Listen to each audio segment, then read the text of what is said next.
चलिए तो फिर आगे बढ़ाते हैं एक्सरसाइज 3.6 को। और आज हम करने जा रहे हैं एक्सरसाइज 3.6 का लेक्चर नंबर 2 और स्टार्ट करेंगे क्वेश्चन नंबर 1 के 7th पार्ट से। उम्मीद है कि आपने इससे पहले के सारे सवालों की प्रैक्टिस अच्छी तरह से कर ली होगी, क्योंकि ये सवाल आपको तभी समझ में आएंगे जब आपने पिछलों की प्रैक्टिस कर रखी होगी। तो ये हमें दो इक्वेशन दे रखी हैं, बड़ी बड़ी सी भारी भारी सी। इनको हम क्या करेंगे, पहले जो सिंपल लीनियर इक्वेशंस हैं उनमें कन्वर्ट करेंगे। कन्वर्ट करने के बाद उसको सॉल्व करके एक्स और वाई की वैल्यू निकालेंगे। तो ध्यान से देखिएगा ज़रा। जैसे 10 के साथ में लिखा है 1/x प्लस वाई, 15 के साथ में भी लिखा है 1/x प्लस वाई। तो हम क्या करेंगे कि इस 1/x प्लस वाई को मान लेंगे u। इसी तरह से 2 के साथ में लिखा है 1/x माइनस वाई, 5 के साथ भी लिखा है 1/x माइनस वाई। तो ये जो 1/x माइनस वाई है इसे क्या मान लिया जाएगा, v। ठीक है। उसके बाद हमारी ये जो इक्वेशन है बड़ी सिंपल सी इक्वेशन में रिड्यूस हो जाएंगी। 10 के साथ 1/x प्लस वाई, उसको हमने क्या मान रखा है u। 2 और 1/x माइनस वाई को हमने क्या मान रखा है v is equal to 4। Equation first. जिन्होंने इससे पहले के सवाल नहीं देखे हैं उसको देखे बगैर इनको बिल्कुल समझने की कोशिश मत करना, कुछ नहीं समझ में आएगा। पहले पिछले सवालों की वीडियो देखो, डिस्क्रिप्शन में लिंक दे रखा है, उसके बाद ही इनको समझने की कोशिश करना। अब इधर आ जाओ। 15 1/x प्लस वाई की जगह u, 5 1/x माइनस वाई की जगह v is equal to minus का 2 बन गई इक्वेशन सेकेंड। अब ये जो दो लीनियर इक्वेशन बन गई हैं, इनको आप अपना कोई भी मेथड लगाकर आसानी से सॉल्व कर सकते हैं। तो फिलहाल मैं इन इक्वेशंस को सॉल्व करने जा रहा हूँ एलिमिनेशन मेथड से। उसके लिए मैं v के कोफिशिएंट इक्वल करूँगा। यहाँ पे v का कोफिशिएंट क्या है 2 और वहाँ पे v का कोफिशिएंट क्या है -5। तो मैं इसमें 2 की मल्टीप्लाई कर देता हूँ जिससे 10 बन जाएगा, और इसमें मैं 5 की मल्टीप्लाई कर देता हूँ, उससे ये भी क्या बन जाएगा 10। तो इक्वेशन फर्स्ट में मल्टीप्लाई करेंगे 5 की और इक्वेशन 2 में मल्टीप्लाई करेंगे 2 की। और क्योंकि v का जो साइन है यहाँ पे माइनस है और v का साइन यहाँ पे प्लस है, तो अपोजिट साइन है, इसलिए इन दोनों इक्वेशंस को क्या किया जाएगा, ऐड। जब अपोजिट साइन होता है तो ऐड करते हैं, और अगर मान लो v के साइन सेम होते हैं तब हम इन इक्वेशंस को क्या करते हैं, सब्ट्रैक्ट करते हैं। ठीक है। तो फिलहाल इसमें 5 की मल्टीप्लाई करते हैं। 5 4 जा 20, 5 2 जा 10, 5 10 जा 50। ठीक है। और उसमें हमें किसकी मल्टीप्लाई करनी है, 2 की। तो 2 की यहाँ पे करेंगे तो 30u, 2 की यहाँ पे करेंगे तो 10v, और 2 की यहाँ पे करेंगे तो माइनस का 4। और ऐड कर रहे हैं तो नीचे वाली रो का कोई साइन चेंज नहीं होगा। अगर सब्ट्रैक्ट कर रहे होते तो इस रो का साइन चेंज हो जाता। ये हो गए एलिमिनेट। 30 और 50 कितना हो गया, 80u। ठीक है। 20 में से 4 गया तो कितना बचा, 16। अब 80 चला जाएगा कहाँ पे, डिवाइड में। ठीक है। इसको थोड़ा ऊपर को लेते हैं, बस 80 चला जाएगा डिवाइड में 16/80। 16 1 जा 16 और 16 5 जा 80। तो u की वैल्यू कितनी आ गई, 1/5। ठीक है। थोड़ा सा और ऊपर करता हूँ, u की वैल्यू आ गई 1/5। अब ये जो u की वैल्यू है इसको मैं यहाँ पे सब्स्टिट्यूट करने वाला हूँ इक्वेशन नंबर सेकंड में। तो u की वैल्यू को इक्वेशन नंबर सेकंड में सब्स्टिट्यूट करने के लिए मैंने ये लिख दिया है, substituting the value of u in equation number second. तो ये इक्वेशन सेकंड है और इसमें हम इस जगह पर यहाँ पर u की वैल्यू पुट करने जा रहे हैं जो हमने अभी अभी फाइंड करी है, 1/5। तो 15 और u की जगह आ जाएगा 1/5 minus 5v is equal to minus का 2। 5 से कैंसिल हो जाएगा 3 टाइम्स, और 3 की 1 में कर देंगे तो 3 minus 5v is equal to minus का 2। अब माइनस 5v को तो यहीं पर रहने दो, 3 जो है ना उधर जाके हो जाएगा माइनस का। तो -5v is equal to minus का 5, और फिर 5 से 5 कैंसिल हो जाएगा तो v की वैल्यू कितनी आ जाएगी, 1। ठीक है। u और v की वैल्यू तो आ चुकी है, लेकिन सवाल पूरा तभी माना जाएगा जब हम x की और y की वैल्यू निकाल पाएंगे। ठीक है। तो अब हम अगले पेज पर क्या करने जा रहे हैं कि 1/x plus y equal to u जो है वहाँ पे u की वैल्यू रख देंगे 1/5। इसी तरह से x minus y is equal to v जो है, तो वी की जगह पर हम रख देंगे 1। ये काम हम करने जा रहे हैं अगले पेज पर, तो ध्यान से समझिएगा। तो एक्स और वाई की वैल्यू निकालने के लिए सबसे पहले मैंने ऐसे लिख दिया कि 1/x plus y is equal to u, ये जो हमने पिछले पेज पर लिखा हुआ था, ये जो चीज़ें लिखी हुई थी पिछले पेज पर, इन्हीं को मैंने अगले पेज पर लिख दिया है। अब हम यहाँ पर u और v की वो वैल्यू रखेंगे जो हमने अभी अभी फाइंड करी है। तो 1/x प्लस वाई, u की वैल्यू हमने अभी अभी निकाली थी 1/5। इसी तरह से v की जो वैल्यू हमने निकाल रखी है अभी अभी, वो वैल्यू कितनी थी, 1 थी, तो 1 को भी यहाँ पे रख दिया जाएगा। ठीक है, इसके बाद क्रॉस मल्टीप्लाई कर दी जाएगी, तो 5 is equal to x plus y, या फिर ऐसे लिख सकते हैं x plus y is equal to 5, और एक और लीनियर इक्वेशन तैयार हो गई। ये तीसरी लीनियर इक्वेशन है, क्योंकि 2 इससे पहले बन चुकी हैं। देखिए जरा, ये फर्स्ट है और ये सेकंड है, तो अब जो हमारी इक्वेशन बनी है उसको हम थर्ड लिखेंगे। इसी तरह से यहाँ पे भी जब क्रॉस मल्टीप्लाई करेंगे तो इधर 1 है और उधर है x माइनस वाई, इसको भी अगर सही से लिखेंगे तो ये चीज़ आ जाएगी। ये बन गई इक्वेशन 4। अब हम इन दोनों इक्वेशंस को एलिमिनेशन मेथड से आसानी से सॉल्व कर सकते हैं। इसके लिए थर्ड को और फोर्थ को हम सीधे सीधे प्लस कर देंगे, क्योंकि कोफिशिएंट हमें पहले से ही इक्वल दिख रहे हैं। यहाँ पे y का कोफिशिएंट 1 है और इधर भी y का कोफिशिएंट 1 है, और x के भी कोफिशिएंट इक्वल हैं। जरूरी नहीं कि y के करें, x की तरफ से भी किया जा सकता है। तो फिलहाल हम इन इक्वेशंस को ऐड कर रहे हैं, तो x plus y is equal to 5 और दूसरा x minus y is equal to 1। मैंने आपको कई बार समझा रखा है कि जिनके कोफिशिएंट आपने इक्वल किए होते हैं या जिनके कोफिशिएंट पहले से इक्वल होते हैं, आप उनका साइन देखेंगे। अगर आप देख रहे हैं कि अपोजिट साइन है तो इक्वेशन ऐड होंगी, अगर आप देखेंगे कि सेम साइन है तो इक्वेशन सब्ट्रैक्ट होगी। ये जो दोनों इक्वेशन है इन्हें ऐड भी किया जा सकता है, और अगर x की तरफ से देखते हैं तो सब्ट्रैक्ट भी किया जा सकता है, क्योंकि x यहाँ पर प्लस का है और यहाँ भी x प्लस का है। तो आप इस इक्वेशन को माइनस करके भी आंसर निकाल सकते हैं। तो मैं अभी आपको दूसरे तरीके से भी दिखा दूंगा करके, माइनस करके भी। फिलहाल 5 और 1 6 हो गया, y एलिमिनेट हो गया, x और x कितना हो गया 2x, फिर 2 से 3 टाइम कैंसिल हो जाएगा, तो x की वैल्यू कितनी आ जाएगी 3। अब ये जो x की वैल्यू है इसको चाहे यहाँ पे रख दो, चाहे यहाँ पे रख दो, कहीं भी रख दो, तो y की वैल्यू भी आ जाएगी। तो इसके लिए मैंने यहाँ पे लिख दिया कि substituting the value of x in equation third, x की ये वैल्यू इक्वेशन थर्ड में रखने जा रहे हैं यहाँ पर। तो 3 plus y is equal to 5, तो y इज इक्वल टू 3 उधर जाके माइनस हो गया, कितना आ गया 2। तो अभी तो हमने इन इक्वेशंस को क्या किया था, ऐड किया था। इनको हम सब्ट्रैक्ट करके भी कर सकते थे, उसके लिए आप यहाँ पे देख लीजिए ज़रा।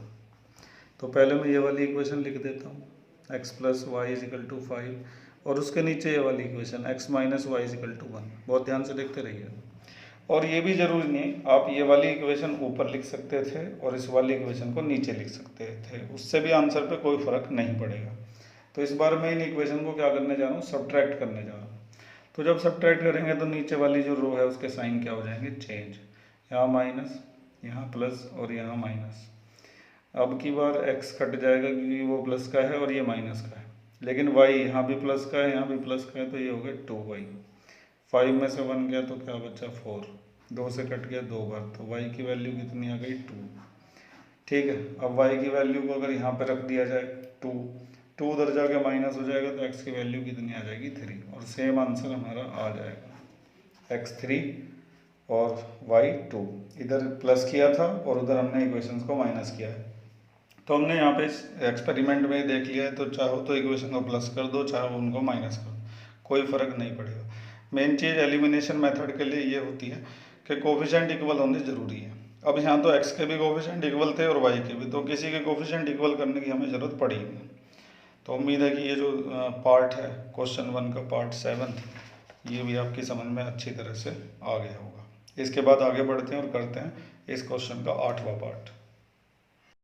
अब ये जो हमारे सामने है क्वेश्चन नंबर 1 का 8th पार्ट है, इसे भी बाकी के जो पार्ट हमने किए हैं अब तक उनकी तरह से ही किया जाएगा।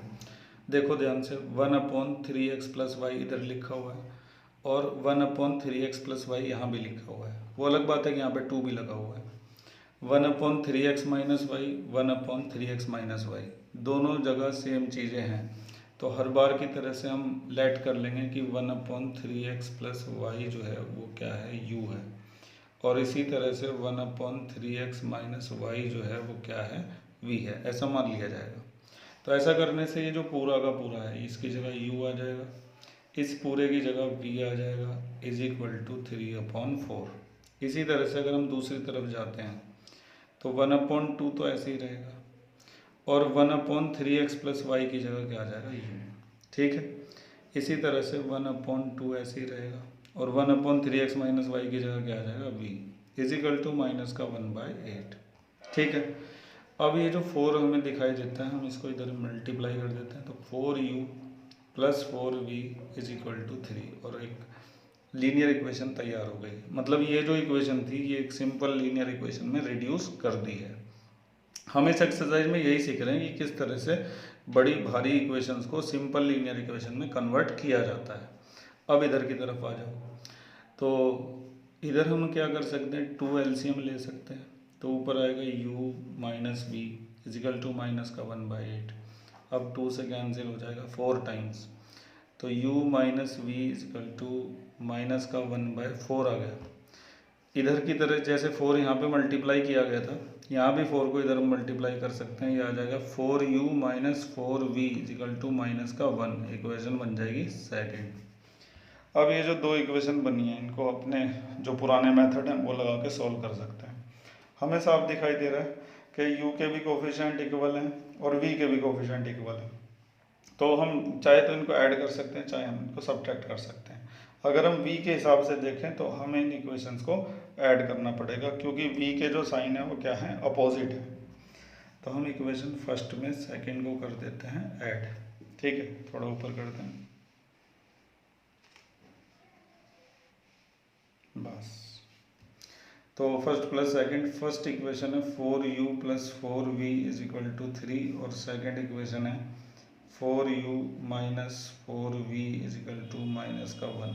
ठीक है, उसके बाद 4v से 4v क्या हो जाएगा, कैंसिल, 4u और 4u मिलकर बना देंगे 8u। 3 माइनस 1 कितना हो जाएगा, 2। फिर 8 जो है ना वो डिवाइड में चला जाएगा, तो हमें u की वैल्यू मिल जाएगी। 8 डिवाइड में चला जाएगा तो 2/8, तो u की वैल्यू आ जाएगी 1/4। ठीक है, अब ये जो u की वैल्यू है इसको यहाँ पे पुट कर देते हैं इक्वेशन फर्स्ट में, तो उससे हमें v की वैल्यू भी मिल जाएगी। तो मैं यहाँ पे लिख देता हूँ इस बारे में। तो ये मैंने लिख दिया कि substituting the value of u in equation first. तो यहाँ पे जब u की वैल्यू को रखा जाएगा तो 4 into 1/4 plus 4v is equal to 3। 4 से 4 कैंसिल हो जाएगा, 1 plus 4v is equal to 3। 1 उधर जाके माइनस हो जाएगा, तो 4v इज इक्वल टू आ जाएगा 2, और फिर 4 चला जाएगा डिवाइड में, थोड़ी सी और जगह चाहिएगी हमें यहाँ पे। 4 जो है ना डिवाइड में चला जाएगा, तो v आ गया 2/4, 2 1 जा और 2 2 जा, तो v की वैल्यू कितनी आ गई, 1/2। ठीक है, अब हम क्या करेंगे कि u और v की ये जो वैल्यू हमने निकाली है इनको हम हर बार की तरह से यहाँ पे पुट कर देंगे, और ये काम हम करते हैं अगले पेज पर। चलते हैं अगले पेज पर।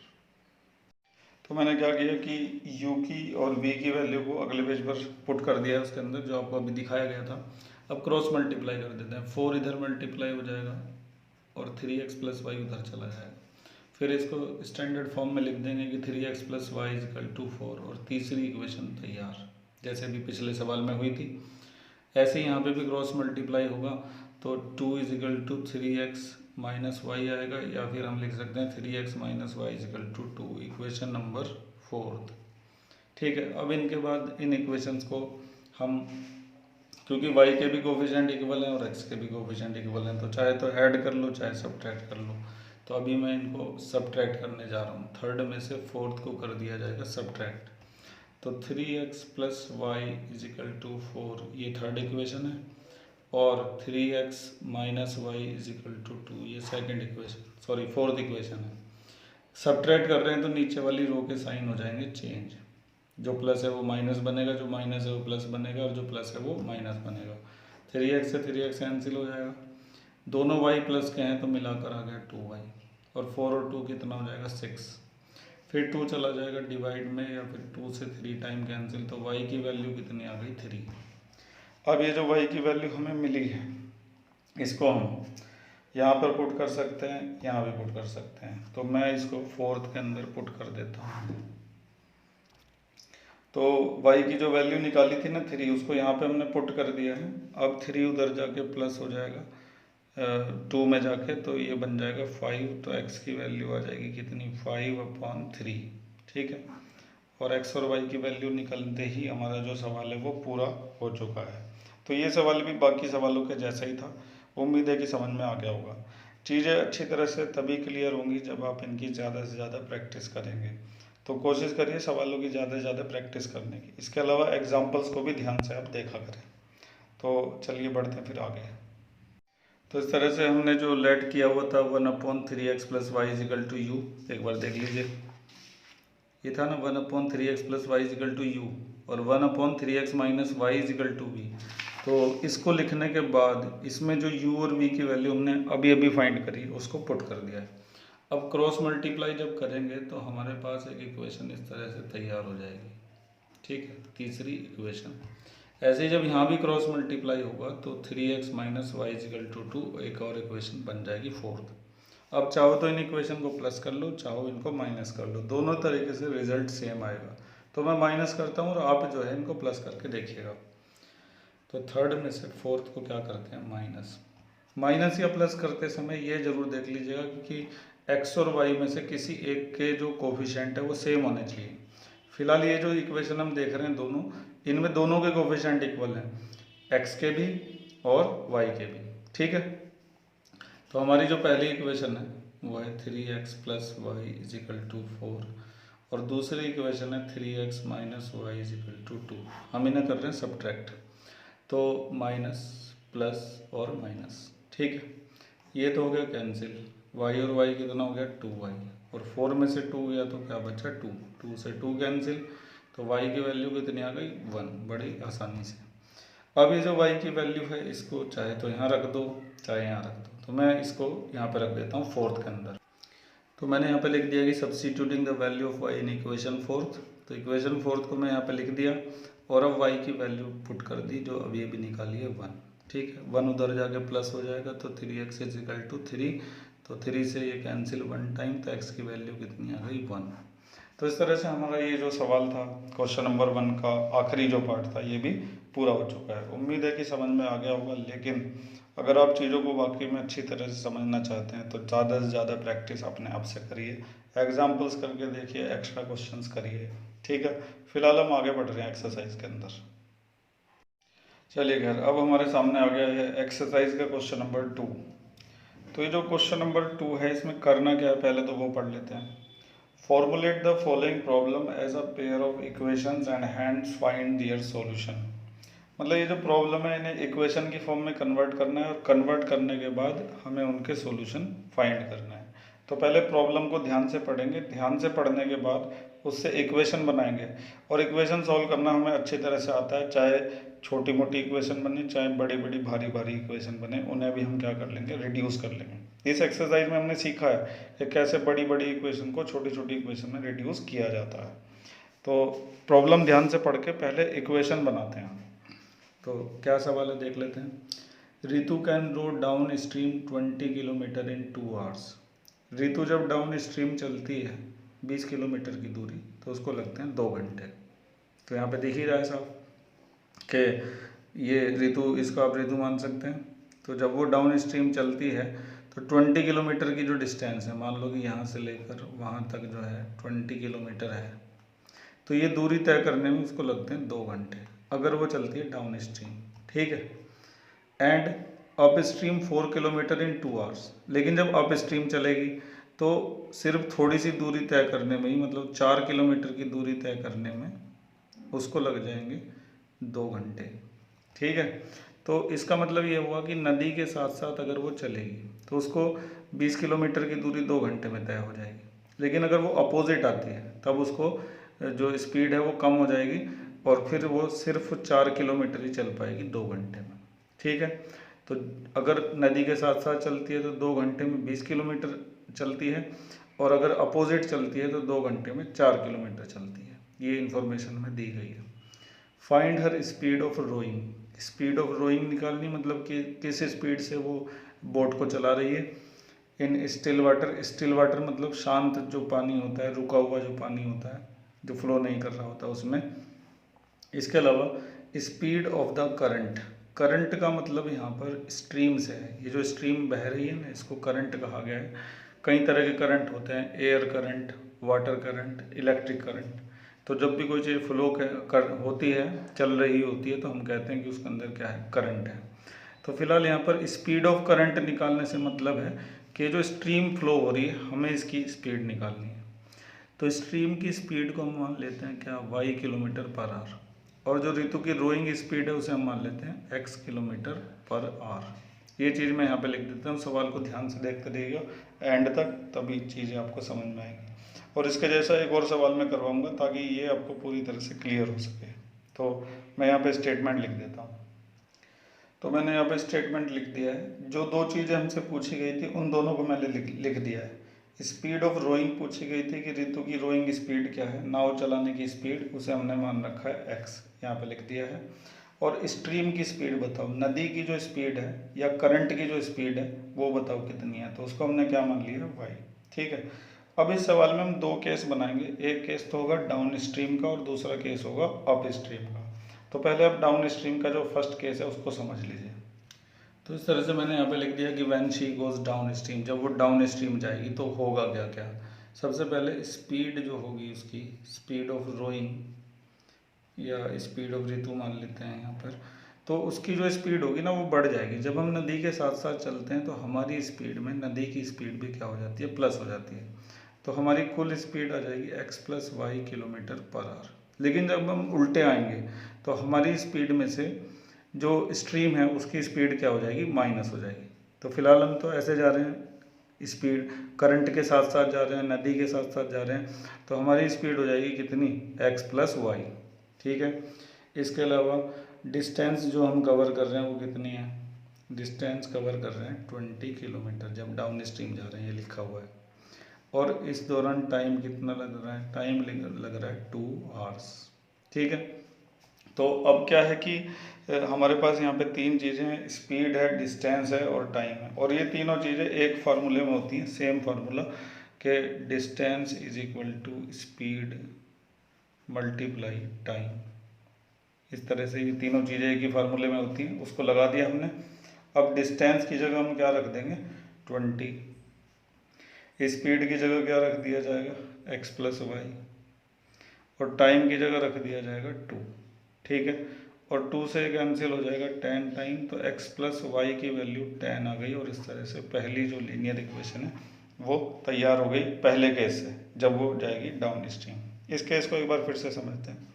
डाउन स्ट्रीम जाते समय जो हमारी स्पीड है उसमें स्ट्रीम की स्पीड प्लस हो जाएगी, तो हमारी कुल स्पीड हो जाएगी x प्लस वाई।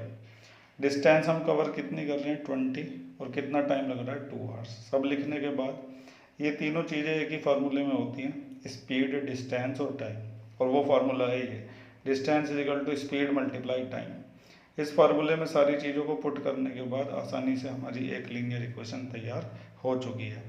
अगली लीनियर इक्वेशन बनाने के लिए सेकंड केस लेंगे जिसमें हम अप स्ट्रीम चलेंगे, तो उसके लिए अगले पेज पर चलते हैं। तो इस तरह से मैंने लिख दिया अगले पेज पर कि when she goes up stream, और ये है केस सेकंड। ठीक है। अप स्ट्रीम जाते समय क्या होगा, मैंने अभी समझाया था आपको कि हमारी स्पीड में से, हमारी जो स्पीड है x, उसमें से स्ट्रीम की स्पीड क्या हो जाएगी, माइनस। क्योंकि जब हम अप स्ट्रीम चलते हैं, नदी के अपोजिट चलते हैं, तो हमारी स्पीड कम हो जाती है। तो हमारी स्पीड में से स्ट्रीम की स्पीड क्या हो जाएगी, माइनस। तो अब ऋतु की जो स्पीड है वो हो जाएगी x minus y kilometre per hour. ठीक है। सेकंड केस में वो जो डिस्टेंस कवर कर रही है वो 4 किलोमीटर है, और टाइम अभी भी 2 ही घंटे लग रहा है। डिस्टेंस कम कवर कर रही है लेकिन टाइम अभी भी उतना ही लग रहा है, क्योंकि स्पीड कम हो चुकी है इसलिए। तो डिस्टेंस है 4 किलोमीटर और टाइम कितना है, 2 आवर्स। अब ये तीनों चीज़ें सेम फार्मूले में होती हैं, distance is equal to speed multiply time. ठीक है। वैल्यू पुट करते हैं, डिस्टेंस की जगह 4, स्पीड की जगह x माइनस वाई, और टाइम की जगह 2। 2 से 2 टाइम कैंसिल, तो x minus y is equal to 2 बन गई इक्वेशन सेकेंड। अब ये जो हमने दो आसान सी इक्वेशन बनाई हैं, फर्स्ट ये थी और सेकंड ये है। अब इन दोनों को हम आसानी से सॉल्व कर लेते हैं कि इक्वेशन फर्स्ट में सेकंड को ऐड कर देते हैं। इक्वेशंस को कैसे सॉल्व करते हैं ये आपने अच्छी तरह से सीख रखा है। ये पहली इक्वेशन है, अब ये दूसरी इक्वेशन है, x minus y is equal to 2। Y से वाई कैंसिल हो गया, x और x 2x, ये हो गया 12, 2 से 6 टाइम कैंसिल, तो इस तरह से x की जो वैल्यू आ गई वो आ गई 6 किलोमीटर पर आवर। अब x की जो वैल्यू है इसको हम यहाँ पे सब्स्टिट्यूट कर देते हैं इक्वेशन सेकंड में। x की वैल्यू को इक्वेशन सेकंड में सब्स्टिट्यूट करने के बाद ये सिचुएशन आएगी हमारे पास, फिर y उधर चला जाएगा और 2 इधर आके माइनस हो जाएगा तो 4।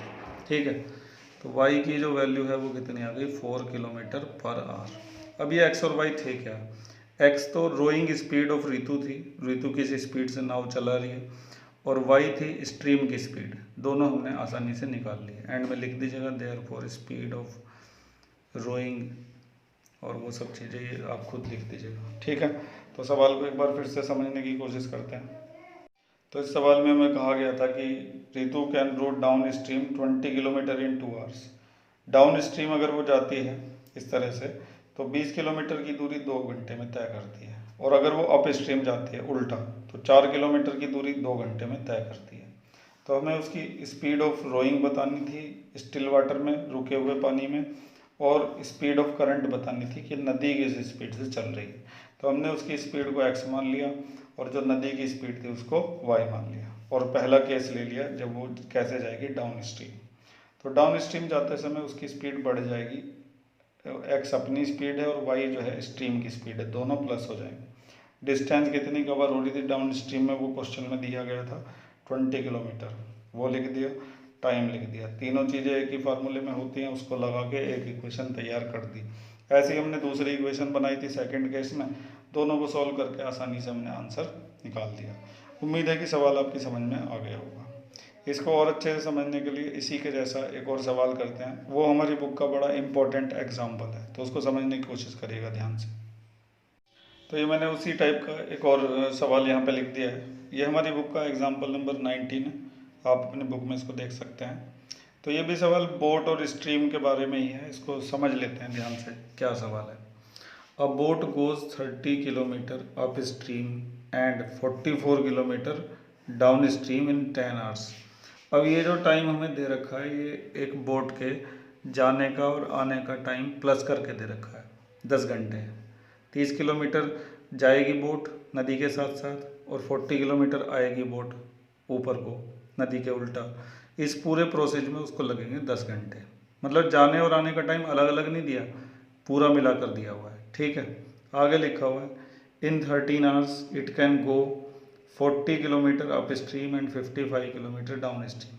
लेकिन एक दूसरा टाइम भी दे रखा है 13 घंटे का, उसमें क्या होगा कि 40 किलोमीटर अप स्ट्रीम जाएगी और 55 किलोमीटर डाउन स्ट्रीम जाएगी। तो दो अलग अलग केस हैं, लेकिन दोनों में जो हमें टाइम दे रखे हैं वो मिलाकर दे रखे हैं, डाउन स्ट्रीम के भी और अप स्ट्रीम के भी।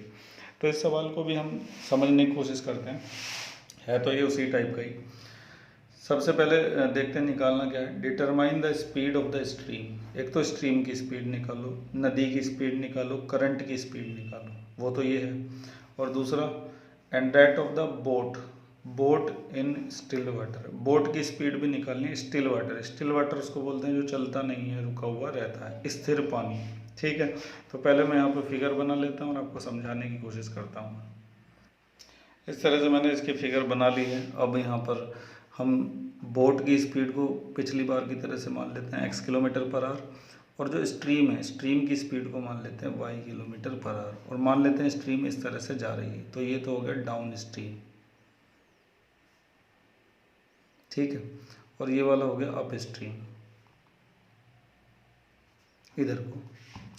तो अभी हम ये जो पहला वाला टाइम है 10 घंटे, इस पर फोकस करते हैं। लेकिन उससे पहले यहाँ पर मैं लिख देता हूँ कि लेट द स्पीड। तो ये मैंने लिख दिया है कि speed of boat x kilometre per our है, और जो स्ट्रीम है उसकी स्पीड क्या है y किलोमीटर पर आवर। अब ले लेते हैं पहला case, when when the boat goes down stream. ठीक है, उस केस में क्या होगा, सबसे पहले हम ये पता लगाते हैं कि डाउन स्ट्रीम जाने में उसने टाइम कितना लिया होगा। टाइम टेकन टू कवर, देखो डाउन स्ट्रीम अप स्ट्रीम तो उसने 30 किलोमीटर चला था पहले केस में, और 44 किलोमीटर उसने चला था डाउन स्ट्रीम। ठीक है, तो टाइम टेकन टू कवर पहले अप स्ट्रीम ही लिख देता हूँ। ठीक है, अप स्ट्रीम जाने में टाइम उसको कितना लगेगा। तो अभी हमने पिछले सवाल में देखा था कि अगर वो अप स्ट्रीम आता है या आती है तो उसकी स्पीड में से स्ट्रीम की स्पीड क्या हो जाएगी, माइनस। तो पहले मैं टाइम निकालने का फार्मूला लिख देता हूँ। टाइम निकालने का फार्मूला होता है distance upon speed. Up stream में जो उसको डिस्टेंस कवर करनी है वो 30 है, और स्पीड कितनी हो जाएगी, x माइनस वाई।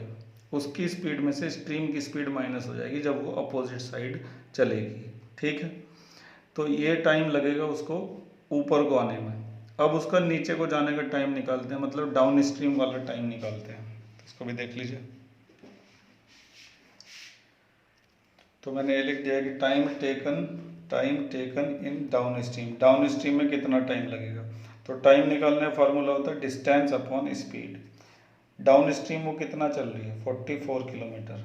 ठीक है, और स्पीड जो है ना इस बार हो जाएगी x प्लस वाई, क्योंकि जब हम डाउन स्ट्रीम जाते हैं तो हमारी स्पीड में स्ट्रीम की स्पीड क्या हो जाती है, प्लस हो जाती है। तो अब इन चीज़ों को समझ लेते हैं। ये जो टाइम है ये तो अप स्ट्रीम है ऊपर को आने का, और ये टाइम है डाउन स्ट्रीम नीचे को जाने का। ये जो दोनों टाइम है ये मिलाकर किसके इक्वल है, 10 आवर्स के। यहाँ पे लिखा हुआ है 30 किलोमीटर अप स्ट्रीम और 44 किलोमीटर डाउन स्ट्रीम जाने में जो टाइम लगेगा वो कितना होगा, 10 घंटे। तो अभी हमने क्या करा कि अप स्ट्रीम का टाइम निकाला और डाउन स्ट्रीम का भी टाइम निकाला, और ये दोनों टाइम मिलाकर कितने हैं, 10 आवर्स पहले केस के हिसाब से। तो मैं यहाँ पे लिख देता हूँ अकॉर्डिंग टू क्वेश्चन जो अप स्ट्रीम वाला टाइम है और जो डाउन स्ट्रीम वाला टाइम है ये दोनों मिलाकर किसके इक्वल आ रहा है, 10 आवर्स के। और इस तरह से हमारी जो पहली इक्वेशन है वो हो गई तैयार। ठीक है, और बिल्कुल ऐसे ही हम दूसरी इक्वेशन भी बनाएंगे। उसमें जो दूसरा केस लेंगे जिसमें हमें कितने घंटे लगे थे, 13 घंटे जाने में भी और आने में भी। ठीक है, तो उम्मीद है कि ये जो इक्वेशन है ये आपकी समझ में आ गई होगी। इसमें पहले हमने डाउन स्ट्रीम का टाइम निकाला, फिर अप स्ट्रीम का टाइम निकाला, और फिर उन दोनों टाइम को प्लस करके जो कुल टाइम हमें दिया हुआ था वो दिया हुआ था 10 घंटे। ठीक है, पहली इक्वेशन बन गई। अब दूसरी इक्वेशन के लिए चलते हैं अगले पेज पर। तो अभी मैंने सेकंड केस लिख दिया अगले पेज पर। सेकंड केस में क्या होगा कि 40 किलोमीटर अप स्ट्रीम जाना है और 55 किलोमीटर डाउन स्ट्रीम जाना है, और इस पूरे प्रोसेस में जो टाइम लगेगा वो 13 घंटे का लगेगा। जाने का टाइम और आने का टाइम दोनों मिलाकर 13 घंटे लगेगा। तो इस वाले केस में भी हम पहले जाने का टाइम निकालेंगे और फिर आने का टाइम निकालेंगे, और उसके बाद उन दोनों टाइम को प्लस कर देंगे। तो लिखेंगे टाइम टेकन, तो ये मैंने लिख दिया कि time taken in up stream and time taken in down stream. तो अप स्ट्रीम में क्या है कि स्पीड तो ये रहेगी x माइनस वाई, अभी पिछले पेज पर हमने देखा था, और डाउन स्ट्रीम में स्पीड रहेगी x प्लस वाई। जब ऊपर को आते हैं तो हमारी स्पीड में से स्ट्रीम की स्पीड माइनस हो जाती है अगर हम उल्टा चलते हैं, नदी के उल्टा।